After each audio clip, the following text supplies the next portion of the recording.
الحمد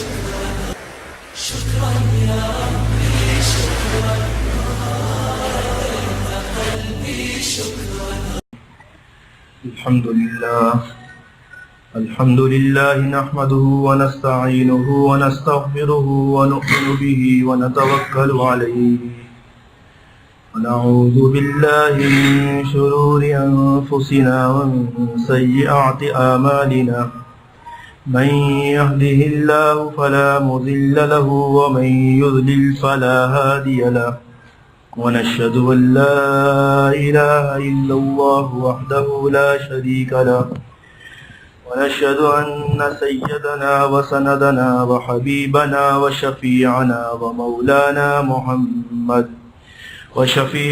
ومولانا محمدا عبده ورسوله صلى الله تعالى عليه وعلى آله وأصحابه وبارك وسلم.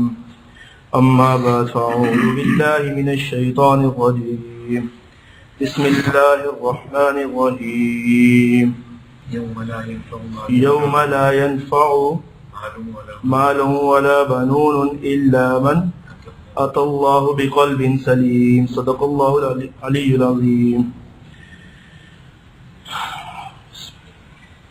اللہ رب العزت نے قرآن مجید میں فرمایا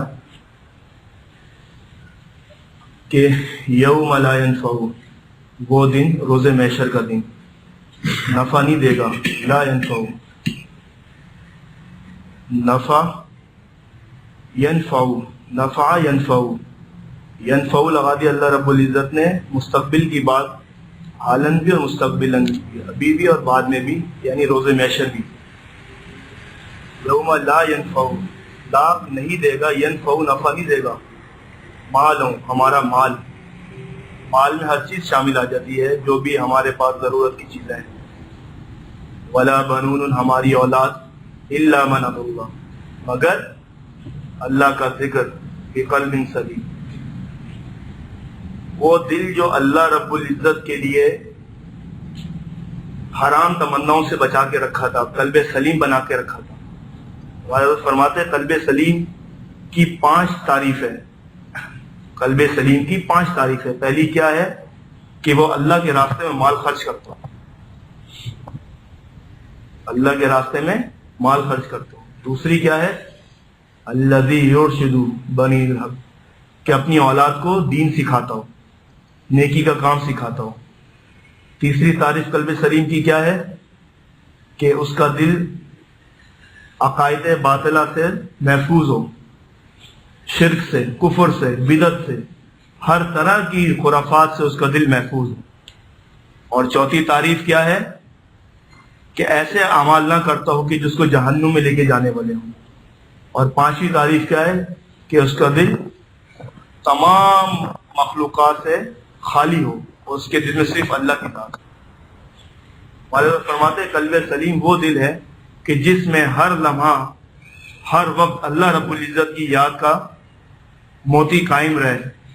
ایسا نہ ہو کہ وہ اللہ سے غافل ہو جائے اور گناہ میں لگ جائے. اور اگر اس سے کبھی خطا ہو بھی جائے، کل بنی آدم خطا، ان کے تمام خطا کار ہیں، مگر بہترین خطا کار کون ہے؟ جو توبہ کرنے والے ہیں. اس پہ ڈٹا نہ رہے، اپنی خطا پہ، اپنی غلطی پر فوراً سے توبہ کر لے، فوراً سے توبہ کر لے. مالک یوم الدین، سورہ فاتحہ کی جو آیت ہے الحمدللہ رب العالمین الرحمن الرحیم مالک یوم الدین، مالک یوم الدین روز محشر کا جو مالک ہے. ہم نماز میں، ہر نماز میں پہلے یہی تلاوت کی جاتی ہے الحمدللہ رب العالمین، کہ اللہ ہی کے لیے سب تعریفیں ہیں.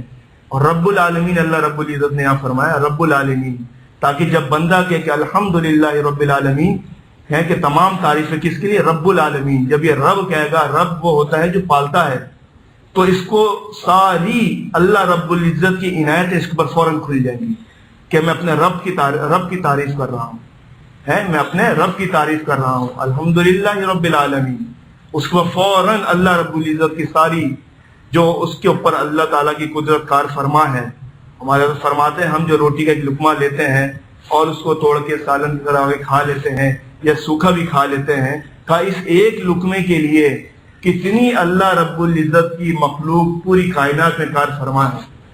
یہ زمین بھی اس کے لیے استعمال ہو رہی ہے، اس میں بیج بھی استعمال ہو رہا ہے، اس کے لیے پانی بھی استعمال ہو رہا ہے، اس کے لیے سورج بھی استعمال ہو رہا ہے، اس کے لیے چاند بھی استعمال ہو رہا ہے، اس کے لیے موسم بھی استعمال ہو رہا ہے، اس کے لیے انسان خود بھی استعمال ہو رہا ہے، پھر وہ پکتا ہے، کٹتا ہے، بازار میں جاتا ہے، پھر مشینوں میں جاتا ہے، پھر آٹا بنتا ہے، اس کے لیے پیسہ بھی استعمال ہو رہا ہے۔ اس لیے کہا جاتا ہے کہ آدمی جب محنت کرے اور پیسہ کمائے تو رزق حلال کمائے، تاکہ حلال دے کر اس چیز کو بھی حلال ہی اپنے پیٹ میں اتارے۔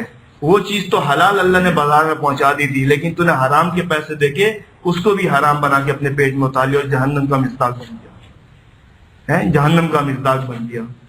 جب الحمدللہ رب العالمین پڑھے گا تو جب رب کا لفظ آئے گا تو فوراً اس کا دل جو ہے وہ اللہ رب العزت کی عنایات میں بالکل ڈوبتا چلا جائے گا کہ میرا مالک ہے جو مجھے پال رہا ہے، میں اس کی تعریف کر رہا ہوں۔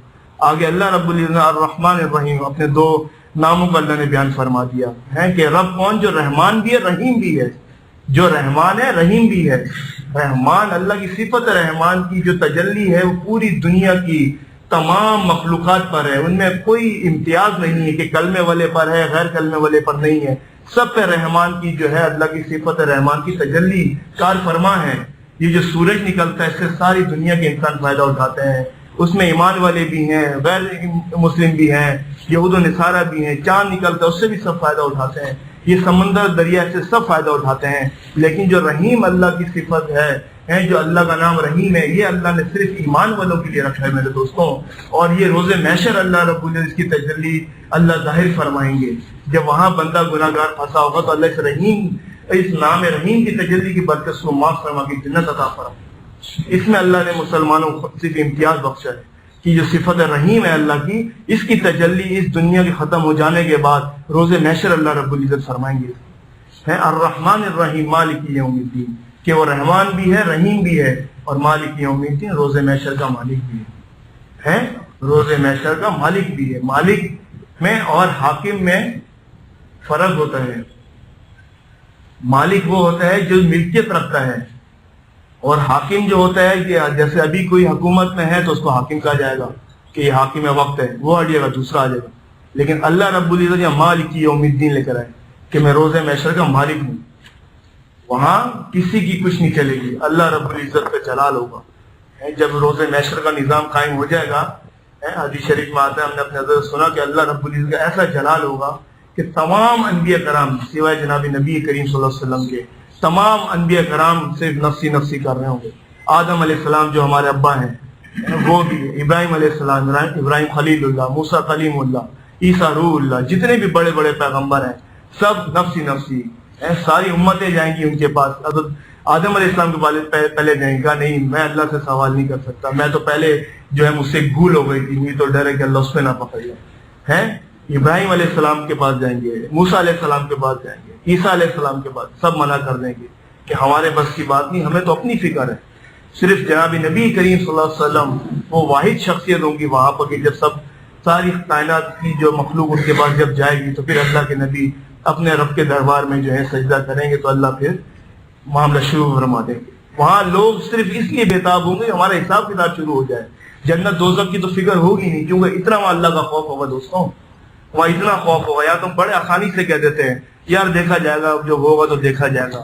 وہاں پر جنت دوزخ کی فکر میں نہیں لوگوں نبیوں کے پاس جائیں گے، وہاں صرف اس فکر میں جائیں گے کہ وہاں 50,000 سال کا ایک دن ہوگا، وہاں کھڑے کھڑے اپنے گناہوں کی وجہ سے جو کسی کا سر پہ سورج سوا نیزے پر ہوگا، کسی کا کچھ دور ہوگا، جیسے اعمال ہوں گے ویسی سورج ہوگا، کوئی اپنے ٹخنوں تک پسینہ ہوگا، کوئی گھٹنوں تک ہوگا، کوئی کمر تک ہوگا، کوئی گردن تک ہوگا، کوئی پورا ڈوبا ہوا ہوگا۔ وہ اس مصیبت سے بچنے کی کہ اگر اللہ حساب کتاب شروع کر دیں، اگر ہم جہنم والے تو جہنم میں چلیں، جنت والے تو جنت میں چلے جائیں، جنت دوزخ کی وہاں فکر نہیں ہوگی اس وقت، اتنا اللہ رب العزت کا جلال ہوگا میرے دوستوں، صرف اس لیے کہ وہ حساب کتاب شروع ہو جائے کہ یہاں کھڑے ہونے کی جو سختی ہے اس سے ہمیں جو ہے جان چھوڑی ہے، لیکن کیا پتا آگے کیا ہونے والا ہے دوستوں، نام عمل کس ہاتھ میں آنے والا ہے ہمیں پتا ہے دوستوں۔ ہم چھوٹا سا انٹرویو دینے جاتے ہیں، 10,000 20,000 50 لاکھ لوگ 2 لاکھ 10 لاکھ 20 لاکھ کی نوکری کا انٹرویو دینے جاتے ہیں، انٹرویو دے کر آتے ہیں تو مستقل جو ہے توجہ وہیں رہتی ہے کہ میرے کیا وہاں سے نتائج آتے ہیں، لسٹ میں نام آتا ہے کہ نہیں آتا ہے، ایک فکر لگی رہتی ہے دل اس طرف لگا رہتا ہے، اگرچہ اور بھی کام کر رہا ہوتا ہے، بیوی بچوں میں بھی بیٹھا ہوا ہے، دوستوں میں بھی، سب کام کر رہا ہے اپنے دنیا کے، لیکن اس کی ایک ہلکی سی توجہ اس طرف لگی ہوئی ہے کہ کب مجھے اپائنٹمنٹ کا فون آ جائے، کب میرے پاس فون جا رہا ہے کہ اب آپ آگے جو ہے جوائن کر لیں، آپ کی نوکری پکی ہو گئی ہے، اور پھر دعا بھی کرواتا رہتا ہے۔ دوستو دنیا کی تو اتنی فکر ہے کہ جو اللہ نے لکھ دی ہے اللہ نے، نہ ہماری تعلیم پہ اس کا دار و مدار ہے، نہ ہماری عقلوں پر، نہ ہماری صلاحیتوں پر اس کا دار و مدار ہے۔ میرے دوستوں کتنے لوگ ایسے باصلاحیت ہیں لیکن فارغ گھوم رہے ہیں، کتنے پڑھے لکھے ہیں کہ بالکل فارغ گھوم رہے ہیں، کتنے ایسے ہیں کہ جو معمولی سا پڑھے ہوئے ہیں لیکن اللہ نے ان کا رزق لکھا تھا تو اللہ نے ان کو کہیں سے کہیں پہنچا دیا۔ میرے دوستوں اللہ نے ان کو کہیں سے کہیں پہنچا دیا، جس کا جتنا رزق ہے اس کو اتنا ہی مل کے رہے گا، چاہے تعلیم میں جتنا اعلیٰ چلا جائے، چاہے تعلیم کے مطلب جہالت کی جتنے اس کے نیچے چلا جائے، تعلیم بالکل نہ اس کے باہو، لیکن اللہ نے جو رزق لکھا ہے وہ اس کو پہنچ کے رہے گا۔ اب یہ اس کا کام ہے کہ آنے والے رزق کو حلال بناتا ہے کہ حرام بناتا ہے۔ ہمارے حضرت فرماتے ہیں اس کی مثال اس طرح سے ہے کہ اللہ رب العزت نے آپ کے لیے ایک 10 روپے کا رزق یہاں سے لے کے باہر روڈ تک رکھا تھا کہ آپ تھوڑا صبر کرتے، وہاں تک پہنچتے، آپ کو 10 روپے مل جاتے، حلال طریقے سے مل جاتے، لیکن آپ نے جلد بازی کری، کیونکہ انسان جلد باز ہے اور جلدی کا چاہتا کہ کام ہو جائے، جلد بازی کری، یہیں پر ہی آپ نے کسی کی جیب کاٹ دی، کسی کی چیز چوری کر لی، کسی سے چھین لیے ہیں، وہی 10 جو آپ کو آگے حلال ملنے والے تھے وہی یہاں پر آپ نے زبردستی کر کے اللہ کی ناراضگی کے لیے 10 روپے حاصل کر لیے، وہی حلال جو رکھے تھے آپ کے وہ یہیں پر آپ کو مل گئے، اب یہ آپ نے اس کو حرام بنا لیا۔ اس لیے آتا کہ ان اللہ مع صابرین ہے کہ صبر کرنے والا جو ہے وہ اللہ کا دوست ہوتا ہے۔ صبر جب آدمی کرتا ہے تو اللہ کو رزق بھی عطا فرماتے ہیں، اس کو اطمینان بھی عطا فرماتے ہیں اور اس کو جنت بھی عطا فرماتے ہیں، اور اس رزق کی برکت کیا ہوتی ہے حلال کی کہ آگے اولاد نیک ہوگی، اولاد فرما بردار ہوگی، گھر میں جو ہے برکتیں ہوں گی، اپنی زندگی میں برکتیں ہوں گی، رزق حلال کھائے گا، نیکی کو دل جائے گا، دل میں اللہ کی محبت کو دل جائے گا۔ دوستو جس طرح اس آدمی کا جو انٹرویو دے کر آیا اس کا دل وہاں لگا رہتا ہے، اسی طرح اللہ والے کہتے ہیں کہ اس دنیا میں رہو لیکن دل کو اللہ کے ساتھ لگا لو، بس کہ ایک دھیان لگا رہے کہ جو بھی کام ہو فوراً نظر دل پہ جائے اور دل اوپر نظر اٹھا دے کہ اللہ اس میں میرے لیے کیا حکم ہے، تیرے محبوب کا کیا طریقہ ہے۔ بھائی اتنی سی بات ہے دوستوں، 24 گھنٹے کی زندگی آپ کا دین بن جائے گی۔ بستر پہ گئے ہو سونے کے لیے، اللہ کا حکم کیا ہے کہ بھی معافی مانگ لو، رسول اللہ علیہ وسلم کا طریقہ کیا ہے کہ سیدھے ہاتھ کی کروٹ پہ اس ہاتھ کو ایسے رکھ کے آرام سے سو جاؤ، سونے کے بعد کوئی شرط نہیں ہے کہ آپ الٹے ہو، سیدھے ہو، دائیں ہو، بائیں ہو، کیسے ہو، جس وقت آپ سو رہے ہو اس وقت ہی سنت کو آپ نے اپنانا ہے کہ سیدھے ہاتھ پہ اپنے سر کے نیچے ایسے ہاتھ رکھ کے آپ نے سنت کو پورا کرتے ہوئے سونا ہے۔ جب آپ نیند میں چلے گئے اس کے بعد آپ شریعت کے پابند نہیں ہیں کہ آپ سیدھے ہاتھ پر ہیں، الٹے ہاتھ پر ہیں، دائیں ہیں، بائیں ہیں، کوئی پابند نہیں ہے، لیکن جب اٹھ رہے ہیں اٹھتے ہی فوراً دعا پڑھ لیں، اللہ کو یاد کر لیں، اللہ کی حمد کر لیں، لا الہ الا اللہ محمد رسول اللہ، سب سے اونچا ذکر یہ ہے، یہ ذکر کر لیں۔ سونا عبادت ہو گیا، سوئے اللہ کے نام سے، اٹھے اللہ کے نام سے، بیچ کا سارا معاملہ اللہ پر کر دیں گے کہ یہ میری یاد میں جاگتا رہا ہے، بیچ کا سونا ہمارا سارا اللہ لکھ دیں گے اپنی یاد کے اندر۔ اس میں کون سی مشقت ہے دوستوں؟ اس کے اندر کون سا ہمیں، اگر ہم غیر سنت پہ سوتے ہیں ہمیں کون سا اس میں لطف آتا ہے، یا کون ہمیں آگے انعام دیتا ہے، یا کون ہمارا پڑوسی آگے شاباش دیتا ہے؟ یا دوستو یہاں پر تو اللہ اور بندے کا معاملہ ہے نا۔ ہو سکتا ہے شراب پینے جاتا ہو، کوئی حرام اس کو مزہ ملتا ہو تو سمجھ میں آتا ہے کہ جی اس کو حرام مل رہا ہے، لیکن ہمارے حضرت فرماتے تھے یہ نشہ بھی کیسا نشہ ہے کہ جو جوتے مارو تو خبیث کے سر سے اترتا ہے۔ شرابی کا کیا حال ہوتا ہے، شراب پی کر آتا ہے، کسی گٹر میں گرا ہوا ملے گا، کسی نالے میں گرا ہوا ملے گا، بعد میں کس طرح اس کا نشہ اترے گا، سر پہ جوتے مارے جائیں گے تو پھر اس کا نشہ اترے گا۔ حضرت فرماتے ہیں کہ جو اللہ والے ہوتے ہیں بزرگوں کی صحبت میں جاتے ہیں، ان کی جوتیاں سیدھی کرتے ہیں، ان کی جوتیوں کو اٹھاتے ہیں۔ کیوں اٹھاتے ہیں؟ کہ ان کے دل میں جو اللہ کی محبت کا موتی ہے وہ بھی مجھے ان کی نسبت سے مل جائے۔ جس طرح آگ سے آگ لگائی جاتی ہے اسی طرح اللہ والوں کی سینے سے اللہ کی محبت لی جاتی ہے۔ دوستو اگر کہیں تصویر لگی ہو آگ کی اور ہمیں ضرورت ہو آگ کی تو اس تصویر سے آگ کبھی بھی نہیں لگے گی۔ اگرچہ کہیں چھوٹی سی آگ لگی ہوئی ہو اور اس میں ہلکی ہلکی لالی نظر آ رہی ہو، اس کو تھوڑی سی ہوا دیں گے فوراً آگ پکڑ لے گی، اس سے ہم آگ لے سکتے ہیں۔ اسی طرح ہمارے دل کے اندر الست بربکم اللہ نے فرمایا تھا عالم ارواح میں تو ہم سب نے کہا تھا قولوا بلا، اللہ نے وہیں چوٹ لگا دی تھی، اپنے عشق و محبت کی چوٹ لگا دی تھی کہ اللہ کو معلوم تھا کہ دنیا میں جا کے غافل ہو جائیں گے، دنیا کے حسین نظاروں میں گم ہو جائیں گے، تو وہیں اللہ نے چوٹ لگا دی کہ یہ چوٹ یہاں لگ جائے گی۔ اگر دنیا میں غافل بھی ہوں گے، اندر وہ مادہ موجود ہوگا، جس طرح ماچس کی ڈبی کے اوپر مسالہ لگا ہوا ہوتا ہے، صرف وہ تیلی کے مسالے اس کے ساتھ رگڑنے کی دیر ہوتی ہے، کیسے وہ آگ پکڑ لیتی ہے۔ اب اس کے بعد ہمارا کام ہے اس آگ کو ہم کتنا بڑھانا چاہتے ہیں، پیٹرول ڈالیں گے جلا دے گا، اور ڈالیں گے اور جلا دے گا، پورا ٹینکر جلے گا، پورا علاقہ جلا دے گا۔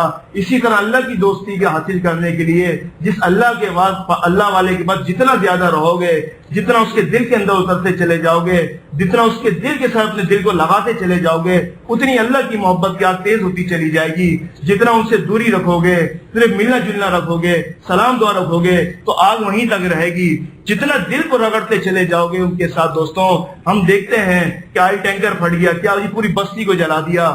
دوستوں اس پیٹرول کے اندر تو اتنی طاقت تھی کہ بستی کو جلا دیا، تو اللہ رب العزت کی جو محبت کی شراب ہے کیا اس میں طاقت نہیں ہے؟ ان اللہ والوں کی جوتیوں میں کیا رکھا ہے؟ یہی تو رکھا ہے میرے دوستوں۔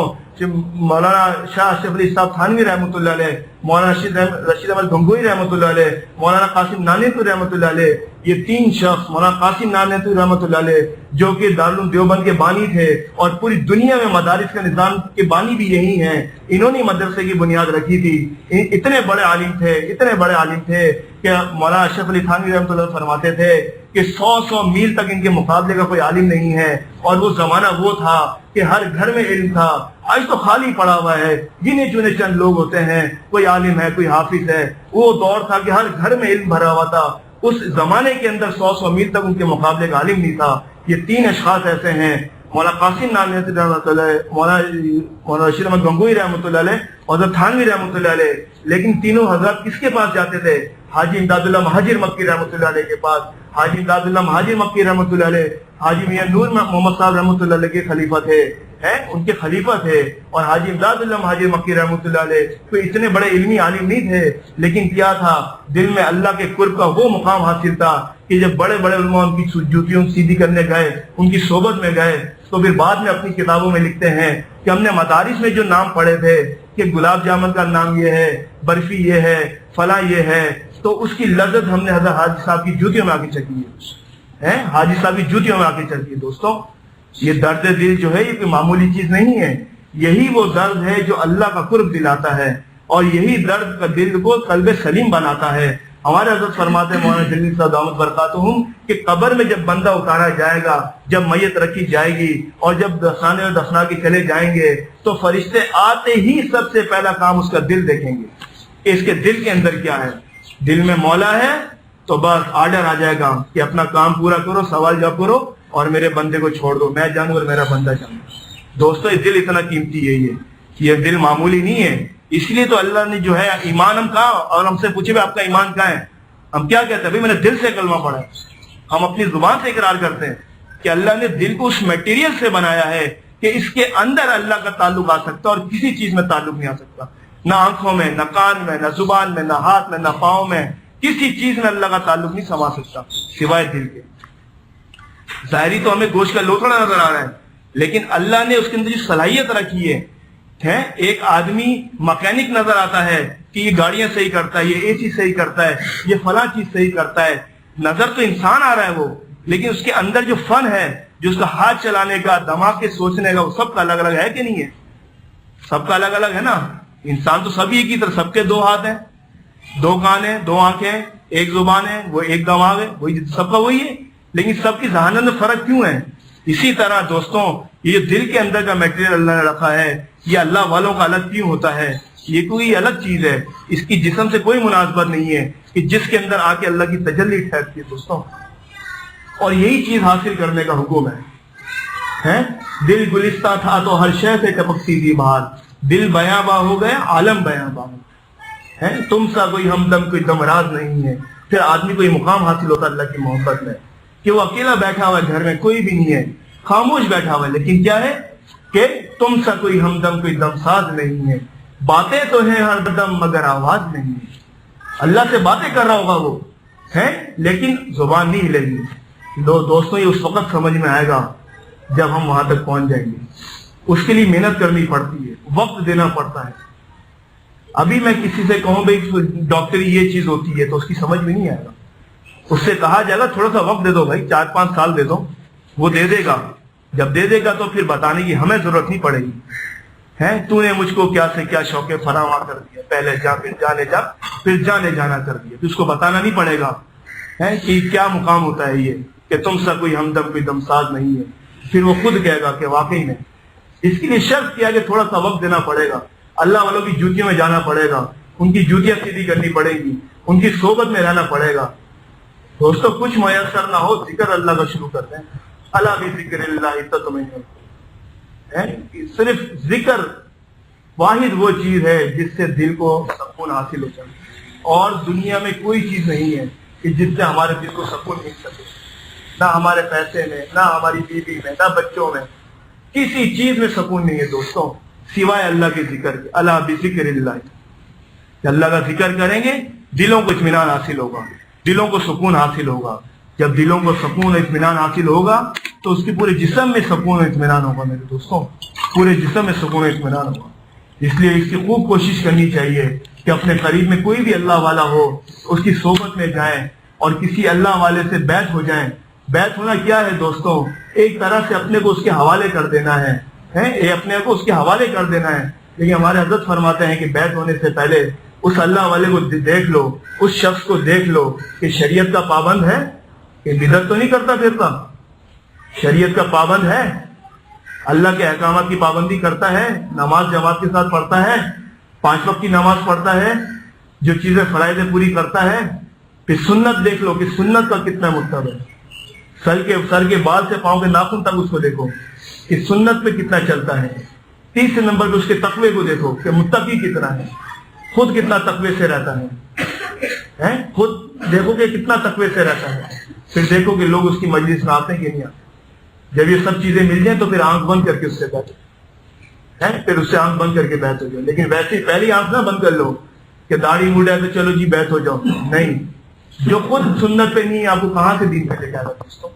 جس کے بعد خود آگ نہ ہو آپ اس سے کس طرح اللہ کی محبت کی آگ لے سکتے؟ بتائیں، مل سکتی آگ؟ یہ بے وقوفی ہماری حماقت ہے۔ یہ کیا جو آئے دن واقعات آتے ہیں جی فلاں پیر صاحب سے اللہ معاف کرے زنا کرنا، یہ کیا خباثت ہے دوستوں؟ وہ تو کر رہا ہے برا فیل ہے، کم بختی اور بغیرتی تو ہماری اپنی ہے کہ ہماری عقلیں اس وقت کام مر جاتے اپنی عورتوں کو وہاں لے کے جاتے ہیں۔ ہمارا دل نہیں ماں میں بتاتا کہ ہم کہاں جا رہے ہیں، کہ اس کے منہ پہ کیا ہے، اس کے دل میں کیا ہے۔ دوستو اللہ رب العزت نے ہر مومن کو، چاہے وہ مومن نیک ہے چاہے وہ گناہ میں لگا ہوا ہے، کچھ جیسا بھی ہے، جو اللہ نے اس کو دل دیا ہے وہ دل اللہ نے سب سے بڑا اس کو مفتی عطا فرمایا ہے۔ جیسا بھی آدمی ہوگا گیا گزرا ہوا چوری کرے گا فوراً اس کو ایک لمحے کو اس کا دل کہے گا نہیں کام غلط ہے، اس کے بعد کرتا نہیں کرتا اس کا فیل ہے، لیکن ایک دفعہ اس کو روکے گا ضرور کہ تو یہ غلط کر رہا ہے۔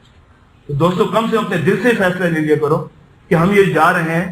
ابھی یہ اعلان ہو جائے کہ جی اتوار کے دن فلاں مسجد میں ایک بڑے علامہ صاحب آ رہے ہیں، بیان بھی کریں گے اور دعا کرتے ہیں کہ دعا بھی قبول ہوتی ہے، اور لوگوں کو جی مجمع لگا، آپ دیکھا جی ایک پینٹ شرٹ پہنے ہوئے، ٹائی لگائے ہوئے، سر پہ ٹوپی بھی لگائی ہوئی ہے، ٹائی پینٹ کوٹ پہنا ہوا ہے، آگے ممبر پہ بیٹھ گیا۔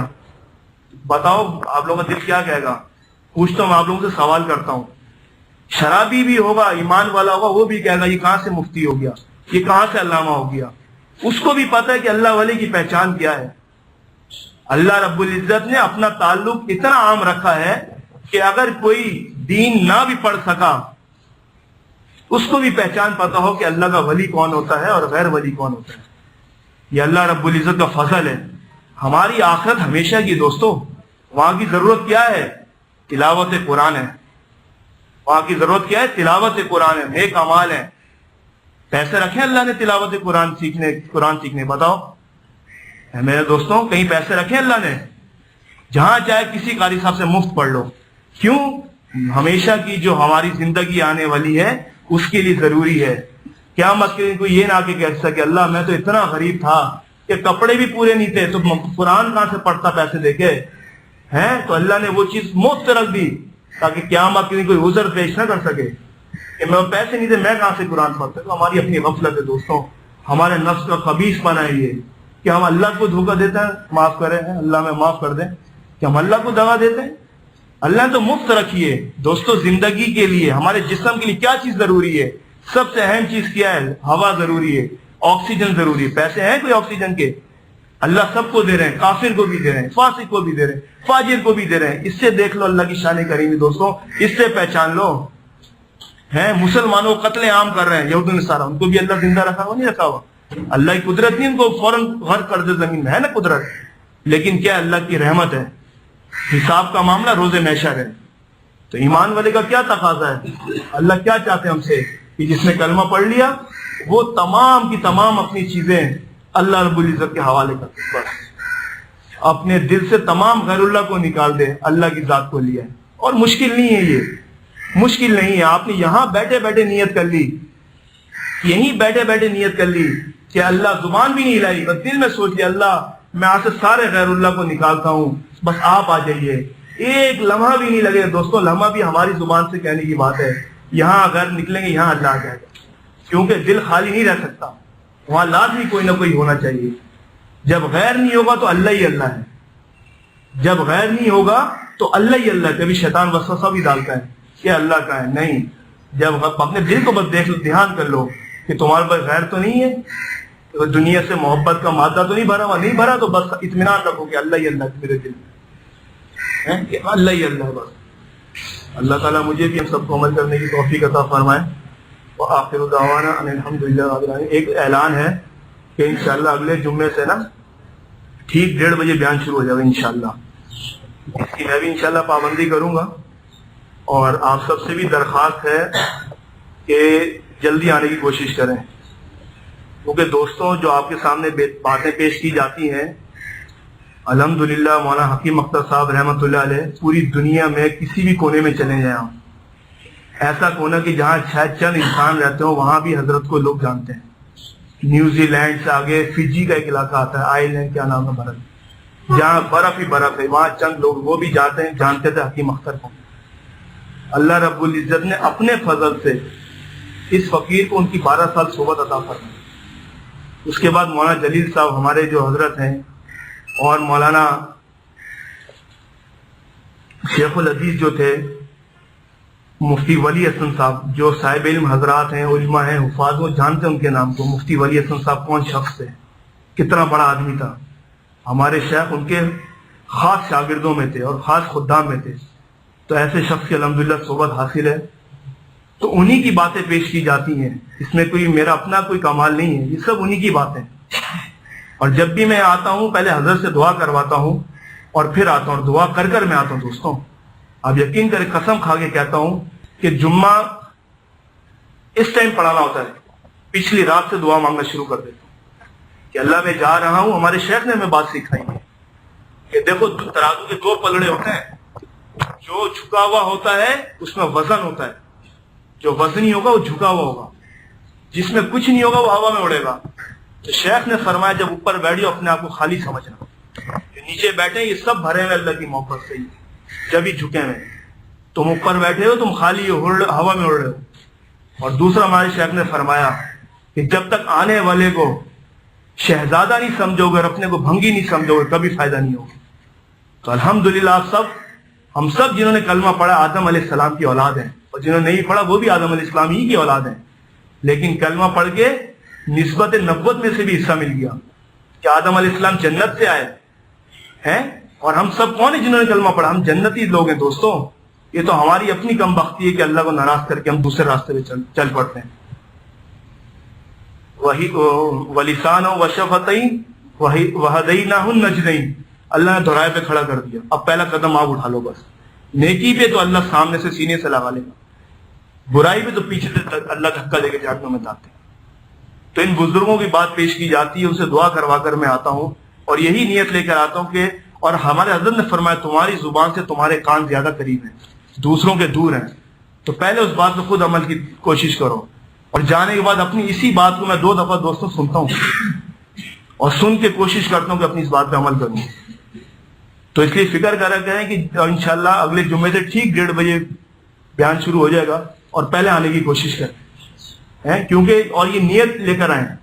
جناب نبی صلی اللہ علیہ وسلم کی جو حدیث مبارکہ ہے، وجبت محبت للمتحابین فیہ والمتجالسین فیہ والمتجالسین فیہ، اللہ ہم جا رہے ہیں مجلس میں تیری یاد کے لیے، یہ نیت لے کر اس حدیث کو سوچیں، یاد کرنے کی ضرورت نہیں ہے، ہو جائے اچھا ہے، اور اس کا تصور کر لیں کہ اللہ ہم نے یہ سنی تھی بات کہ وجبت محبت للمتحابین فی والمتجالسین فی، کہ جس نے تیری محبت کے لیے مجلس قائم کری آپ کی محبت اس پہ واجب ہو جاتی ہے، جس پہ محبت واجب ہو جائے اللہ اس کو اپنے فضل سے ساری توفیقات نیکی کی دے کے جنت عطا فرما دیں گے۔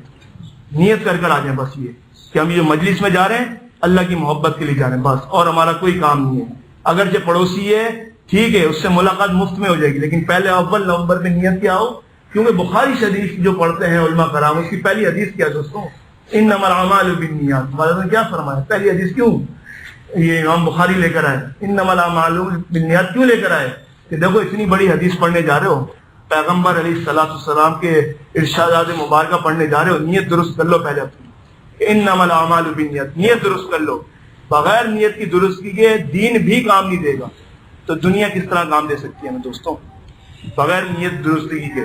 اس لیے جو بھی نماز پڑھنا ہو نیت لے کر، اللہ یہ نماز پڑھنے جا رہا ہوں تیری محبت لینے کے لیے نماز پڑھنے جا رہا ہوں، تلاوت کر رہا ہوں تیری محبت کے لیے تلاوت کر رہا ہوں۔ یہ محبت کا لفظ جو ہے نا دوستوں اپنے جسم کے اندر اپنے دل میں بسا لیں، جو کام کرنا اللہ تیری محبت کے لیے کر رہا ہوں بس۔ دونوں عالم میں جا کر محبت کی یہی پکار آئی کہ جسے خود رب نے چاہا اسی کو رب کی یاد، جسے خود یار نے چاہا اسی کو یاد ہے یاد۔ اللہ تعالیٰ مجھے سب کو عمل کی توفیق دے۔